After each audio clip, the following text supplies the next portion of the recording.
bienvenue pour ce nouveau podcast du Eleven Football Club. Aujourd'hui, je suis avec Thomas et Ladislas. Bonjour. Bonjour à tous. Alors aujourd'hui, le sujet, on a choisi ce sujet au lendemain de l'élimination du dernier représentant français en Ligue des Champions, en Coupe européenne. Donc après l'élimination du PSG, on va parler un peu de notre Ligue 1. Donc une Ligue 1 qui est quand même beaucoup raillée ces dernières années, sauf par Monsieur Thiriez qui, selon lui, nous avons un championnat fantastique. Bon, on est tous conscients que la Ligue 1 est un peu en perte de vitesse par rapport à ses concurrents et que sa place dans le top 5 est de plus en plus menacée. Donc on va essayer un peu de comprendre pourquoi ça marche pas, ce qui ne va pas, et éventuellement voir ce qui pourrait permettre à la Ligue 1 de reprendre son souffle. Bon, alors on va commencer par une question simple, Thomas. D'après toi, qu'est-ce qui ne va pas dans cette Ligue 1? Si tu devais être synthétique, qu'est-ce qui ne va pas dans la Ligue 1 d'après toi?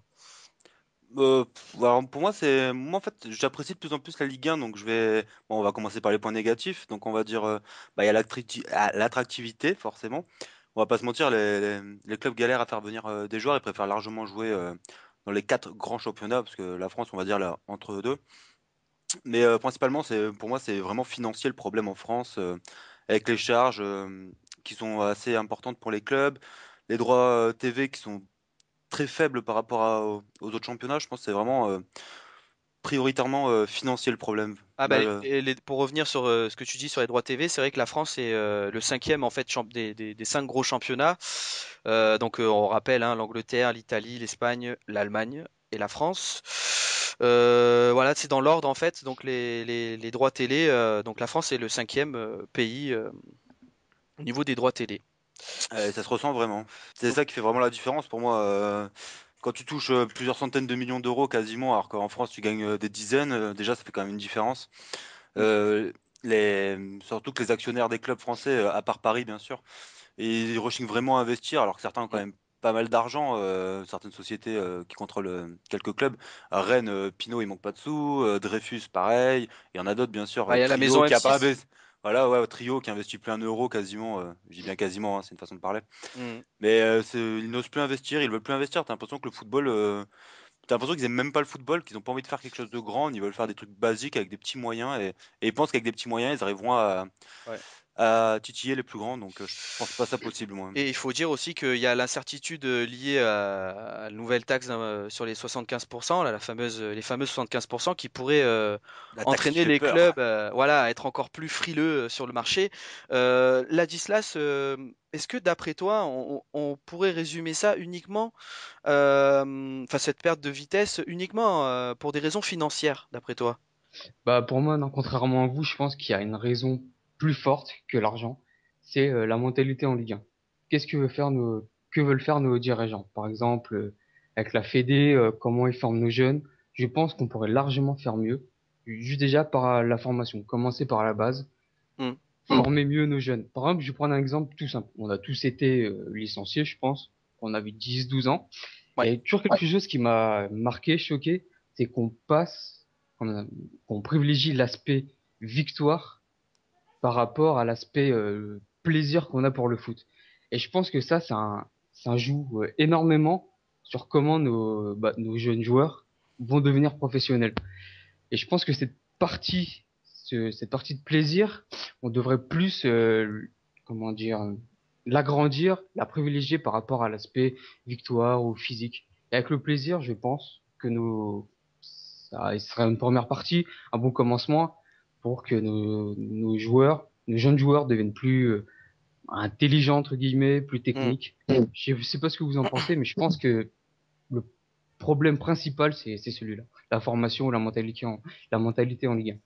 Bah, moi, je suis d'accord avec toi parce que tu regardes, pour moi, les deux plus grands clubs actuels, tu as le Bayern et Barcelone, et c'est les deux clubs qui misent le plus sur la formation. Par exemple, chaque année, tu sors un cru de trois quatre joueurs, ils sortent des joueurs, mais c'est des perles, c'est des joueurs extraordinaires. En France, ça arrive, t'en as un par club tous les 5 ans, et Euh, encore. Et encore, et quand on en arrive à en sortir un, il devient pas un grand joueur. Il est médiatisé trop tôt.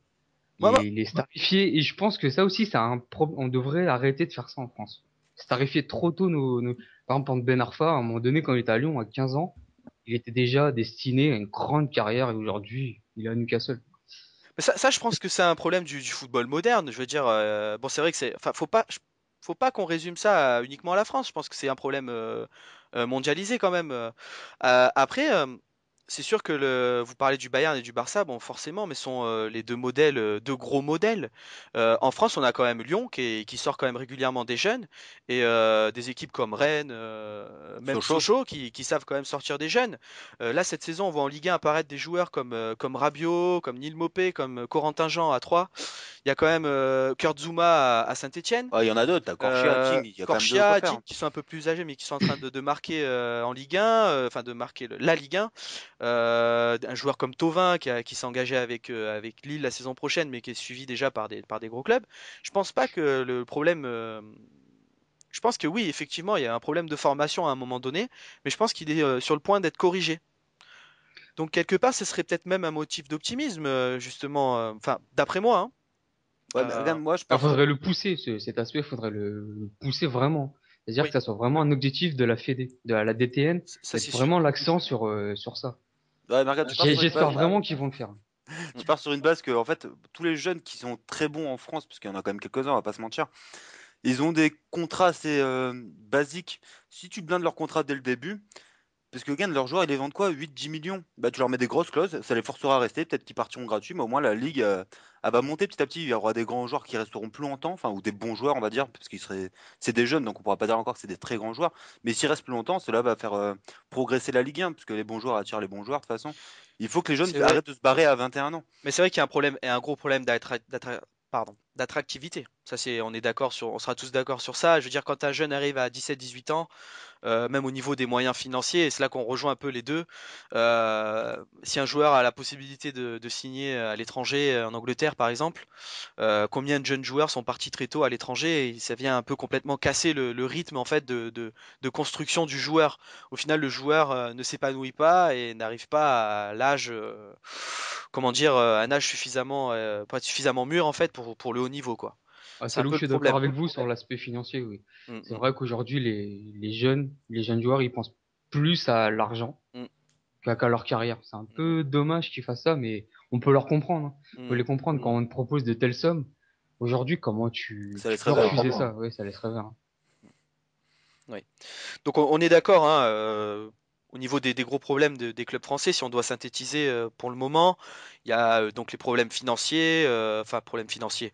Les clubs ont du mal à avoir des ressources suffisantes pour pouvoir être au niveau des grands clubs. Il y a d'un côté le problème de la formation, nos joueurs qui sont pas correctement, enfin d'après nous, hein, correctement amenés vers le haut niveau. Il y a aussi un gros problème, je pense, au niveau de la Ligue 1. J'aimerais bien avoir votre avis là-dessus, c'est l'engouement. On sent quand même il y a très peu d'engouement là où en Angleterre et en Allemagne les stades sont pleins à chaque journée. En France, on se retrouve avec des clubs où le taux de remplissage dépasse à peine les 60%. C'est curieux, non? Ou pas? Bah, est-ce que la France aime le football? Ça, après, c'est une grande question, mais parce que c'est sûr, en vendant tous leurs bons joueurs, forcément, regarde Lille l'année dernière, le Grand Stade, il serait peut-être plus souvent plein si Hazard était toujours là, par exemple. C'est pas le seul, il y a aussi Gervinho et tout. Mais c'est sûr, si tu laisses partir tes bons joueurs, ceux qui font le spectacle, ceux qui mettent des buts, eh ben, les gens, ils ont plus envie de venir voir une équipe qui marque pas d'un côté. Ouais, Et- sûr que ça aide pas, mais il y a aussi le problème de la culture foot en France. Hmm. Elle est très peu, ouais, j'allais par dire rapport aux autres développée. pays. Elle est très peu présente. Il y a quoi? Il y a Saint-Étienne, Marseille, Hmm. Paris, Et, Lens. et Lens. Oui, Lens, oui. Voilà, hmm. ça fait quatre clubs et même Lyon, hein. Lyon, alors que c'est un grand club, la culture dans cette ville, elle est pas très développée, hein. Lyon, quand même, qui sort de 15 années, enfin, en étant large, au moins 10 années fantastiques et qui a qu'un taux de 75% de remplissage de Faut l'huitième de dire Ligue aussi 1. que leur stade, il faut dire aussi que leur stade, il est un peu pourri. Et là aussi, ça pose une question, c'est les stades en France, hein.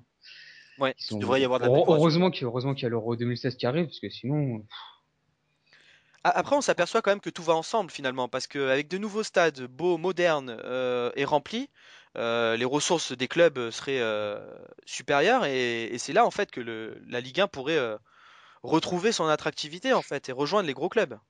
Et encore, faudrait qu'il y ait du beau spectacle pour faire venir les gens Oui. au stade. Et c'est vrai que c'est ça, on va enchaîner tout de suite sur ça. C'est vrai que peut-être le vrai problème de la Ligue 1 aussi, c'est le spectacle.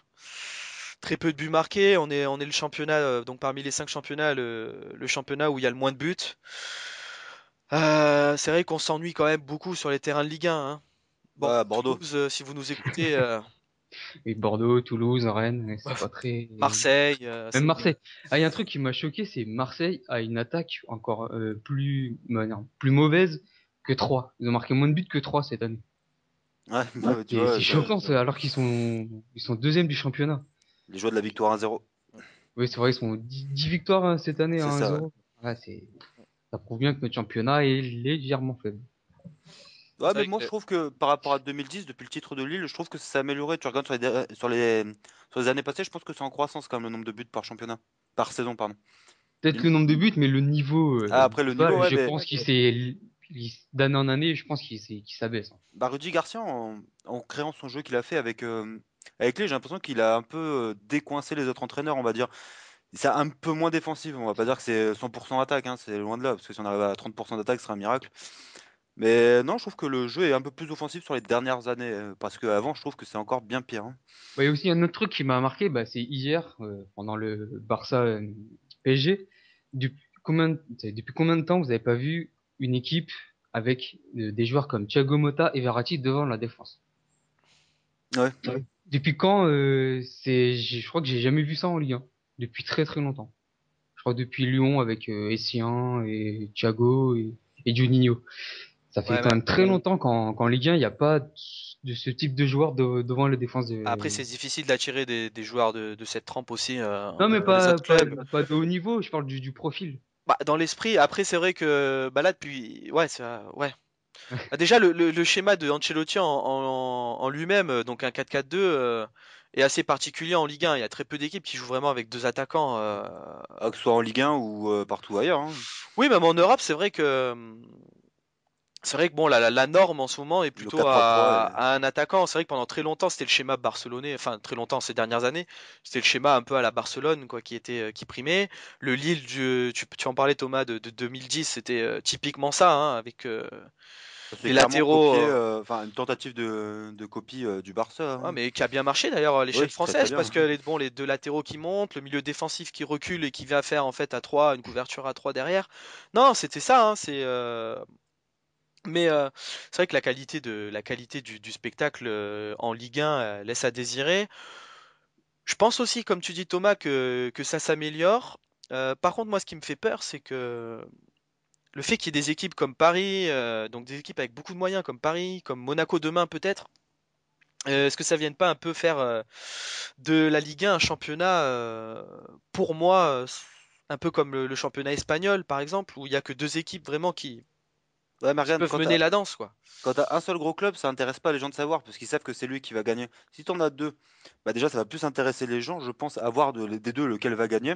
Mm. Et après, est-ce que ça va pas aussi entraîner d'autres clubs à vendre et se faire racheter, et pour pouvoir profiter de cet engouement autour de la Ligue 1. Après, c'est que des hypothèses, bien sûr. Mais espérons cela, quoi.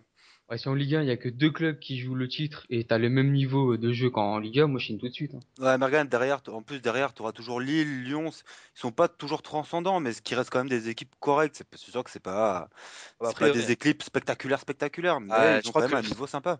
je crois que cette année on a l'OM qui est plutôt pas mal à ce genre, quoi. C'est dur, hein, même pour ceux qui supportent l'OM. J'en connais quelques-uns. C'est pas évident, hein. Ce qui est bien, c'est que t'es deuxième, mais que t'es tellement. C'est pas beau à avoir joué, mais bon, t'es quand même deuxième, voilà, Ouais, quoi. il y a d'autres vertus, voilà. C'est vrai que ça montre quand même qu'il y a d'autres vertus qu'il n'y a pas que la qualité non plus. Il y a aussi la solidarité, l'envie L'envie, ouais. et la motivation qui Et peuvent aussi faire la différence. vous trouvez pas ça bizarre qu'un club qui est juste l'envie, l'état d'esprit, soit deuxième du championnat? Ça serait normal, ça devrait être une norme, ça, non? Ah, ils ont quand même censé avoir des bons joueurs marseillais sur le papier. Ils ont des joueurs qui sont pas mauvais. Ouais, mais en termes de niveau dur, hein, pour moi, Marseille est deuxième, justement parce qu'ils ont que l'état, pas que, mais juste, principalement l'état d'esprit. Et je sais plus qui disait ça, j'ai entendu ça, en fait, c'est la force de l'OM Mm. et la faiblesse des autres clubs. Et c'est pour ça qu'ils sont deuxième aujourd'hui, l'état d'esprit, l'envie, combativité, et Mm. les autres clubs ne l'ont pas. Et ça, c'est un gros problème en Ligue 1. On en revient à ce problème de mentalité finalement, Ouais, voilà. Faut quelque recruter plein part. d'Argentins. Mm. La Grinta, ouais. Et on va peut-être enchaîner encore un petit peu, encore quelques minutes. Là, on a parlé, on a dit tout ce qui n'allait pas. Qu'en gros, on est un peu dans la panade, hein, ça va être dur, hein. Bah, un peu d'amélioration. Qu'est-ce qui, alors, s'il fallait un peu aider un peu le mouvement, faire en sorte que la Ligue 1 rattrape ses concurrents, si vous aviez des mesures à proposer, des choses, des idées qui ont déjà été évoquées peut-être auparavant, quelles mesures vous mettriez en avant, Ladislas? On va déjà continuer ce que fait la DTN sur la formation, les jeunes. Ensuite, supprimer cette Coupe de la Ligue qui ne sert à rien. Je l'attendais, celle-là. Et qui Ah, n'intéresse personne, et qui n'intéresse personne. quasiment. Parce que je sais pas si vous êtes au courant, mais c'est en 97, quand la Coupe de Ligue a été créée, une promesse avait été faite, c'était de passer à un championnat à 18 clubs. Ça aurait allégé le calendrier, Mm. ça aurait dégagé les deux équipes les plus faibles du championnat, et ça aurait donc, normalement par conséquent, amélioré le niveau global. Et Ça n'a pas été fait. si je me trompe pas, par contre, moins de clubs, ça fait pas aussi plus de droits TV aussi, donc plus de finances pour Ah les oui, clubs? ça, justement, ouais, c'est ça, Je la suis pas sûr de ça, répartition. hein, mais Bah, À si. condition que la société qui achète les droits décide de payer la même somme. oui, voilà, ouais, qu'elle Ça, reste au par même contre, niveau. ça pourrait remettre en cause finalement les accords passés, ça après, hein. Bah, regardez on va prendre l'exemple de la Bundesliga. Ils ont que 18 clubs là-bas, non, les TV, Les droits TV. les droits TV, voilà. Désolé, les droits TV sont plus importants qu'en France, alors qu'il y a que 18 clubs. Mm. Bon, après, ils sont guère plus importants hein, par rapport à France-Allemagne, ça se vaut hein, au niveau des droits télé. Mais ils sont 18, donc c'est vrai que la part qui revient au club Plus est plus conséquente. importante. Mais après, ouais, c'est vrai, juste pour rester sur les droits télé, il faut aussi voir le mode de distribution des droits TV. Il y a certains championnats où c'est donc réparti Au classement. en fonction du classement. Enfin, il y a une part fixe en fait qui va à chaque club, et ensuite une part en fonction du classement. Dans certains pays, je Selon crois que la c'est en visibilité, je crois. Espagne par exemple, En Espagne, euh, c'est le gros bordel. on négocie, c'est le club qui négocie directement ses droits télé. Donc si t'es le Barça, tu prends une somme, 40%, le Real 40 et le reste voilà, mais si 20%. t'es Bon, Retafe ou Levante, tu prends rien. tu t'assois dessus, quoi. Oui. Donc voilà, donc c'est vrai qu'il y a aussi ça, juste pour rester sur les droits télé. Mais après, oui, au niveau de la mesure, je pense que oui, championnat 18 clubs, ça a été évoqué mais plein de fois. Et il y a pas si longtemps que ça encore, ils avaient fait une réunion pour en parler. Et c'est vrai que cette Coupe de la Ligue, chaque année, on entend un peu parler de son inintérêt finalement. Et il Ouais, y a c'est ça le toujours, trophée que Marseille peut gagner. et il y a toujours, foiré, il y a toujours un petit Thirier pour venir nous dire, mais elle est super cette coupe, il y a des buts, des buts, des buts. Donc bon, ça va quoi. À la La Coupe fin, de la Ligue a un seul intérêt, mettre de l'argent dans les caisses de la Ligue. c'est ça. C'est tout. C'est la Coupe à Thiriez d'ailleurs, on pourrait l'appeler Oui, comme voilà. ça. La Coupe à Titi. Thomas, toi, si tu avais quelque chose, une proposition à faire, ça serait laquelle? Non, moi, c'est pas tellement une proposition en soi. Moi, non, je suis plutôt optimiste. Je trouve que la Ligue 1 est de plus en plus intéressante, oui et non, parce que Morgan l'année dernière, on a eu un championnat assez passionnant quand même. Montpellier, au final, qui finit devant Paris, le truc qui était invraisemblable. Je pense que vraiment, ce championnat va aller en s'améliorant. Faut lui laisser le temps, c'est sûr. Et bien sûr, il y a l'effet Euro 2016 avec tous les nouveaux stades qui arrivent. Donc, je pense que ça va être bien. C'est des nouveaux stades, et c'est tout beau, tout neuf. Les gens sont contents et iront voir des bons matchs. Optimiste. Ah, Là moi, aussi, moi aussi, je te rejoins pour le côté optimiste. Ça, grâce à l'Euro 2016, peut-être que les clubs français vont adopter un modèle économique qui ne sera plus basé que sur les droits de TV. Ils vont peut-être, avec les nouveaux stades, il y aura un nouvel, comment dire, la billetterie sera plus importante. Il y hmm. aura peut-être un nouveau, comment dire, pas un nouveau commerce, mais un nouveau mode de financement qui va pouvoir être adapté. Donc moi aussi, je suis assez optimiste, mais à condition que les clubs fassent les bons choix. Oui. Oui. Et soient maîtres de leurs abonnements, hein, si à l'OM vous nous écoutez, Oui, voilà. par exemple. Lâchez les abonnements. Ouais, donc non, mais c'est vrai que il y a quand même des motifs d'optimisme. On est d'accord. L'effet Euro 2016, ça peut être vraiment quelque chose de positif.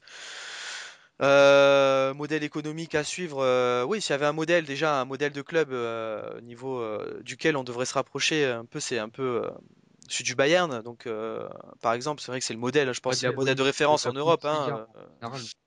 Que les stades soient beaux, remplis, mais malheureusement, on en revient toujours un peu à la même chose. Je pense, c'est à condition que les entraîneurs quelque part, enfin les clubs, dans leur identité au niveau du jeu, proposent du spectacle. Et tout ça pourra se réaliser que si au final il y a du spectacle dans les rencontres. Donc de l'optimisme, certes, bien sûr qu'il faut être optimiste. Moi, je suis de ceux qui pensent que la Ligue 1 n'est pas dépassée, et loin de là.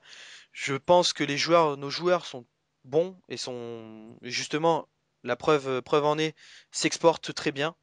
La preuve, on a des joueurs français aux quatre coins d'Europe. Donc au final, des motifs d'optimisme, oui. Et pour ce qui concerne notre Ligue 1, à condition que la mentalité des entraîneurs finisse par changer. Donc il y a des très bons modèles d'entraîneurs. Il y a un modèle en France, enfin un modèle entre guillemets.